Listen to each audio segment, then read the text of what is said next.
What's going on, everybody? Brian Mann here, hands-on auto training, end of day video of August 19th, 2021. Today started out pretty easy, I gotta tell you. We did a solenoid and strategy ID on a Ford Escape. This was a 2013, no problem here, straightforward.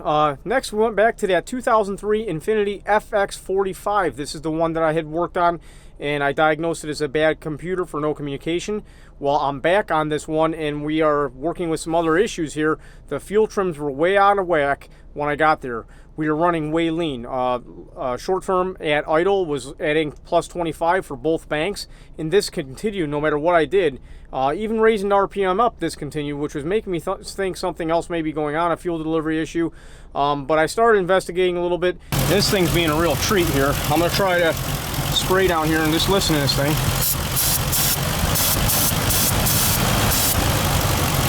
There's something leaking somewhere, I don't know where. I think it's underneath the intake manifold here. Might be. We'll see. Just listen to this. We've definitely got a vacuum leak. Okay, so I had to get a little creative. This is not usually how I do something like this, but you can see we've got a leaker. It's coming right from this intake gasket back here for sure. It is hissing out there. We've got intake leaks over here up front. We've got to fix these basic things first before we can go any further. Oh my goodness, holy cow, check that out.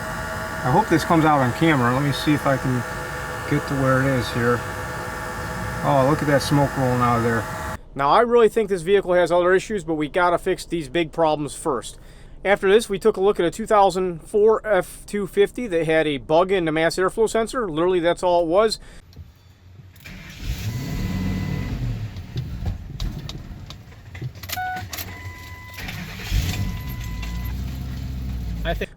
Now, we did have a fuel pump relay code going on because somebody messed around with the fuel pump relay, and I was kind of concerned about that situation first. It didn't feel like it was running out of gas, though. It felt to me like a restriction in the exhaust. If I had to take my pick of what was wrong with this right off the rip, I would have said we had a restriction in the exhaust, just because it would start and then kind of stall pretty quickly.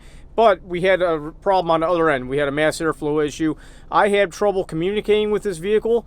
The DLC was bad on it. The terminals were all spread out, so I couldn't get a good connection. That was frustrating me. So I ended up just doing it the good old-fashioned way. Unplugged the mass airflow sensor and it ran, and we took a look at it, and sure enough, there's a bug in it.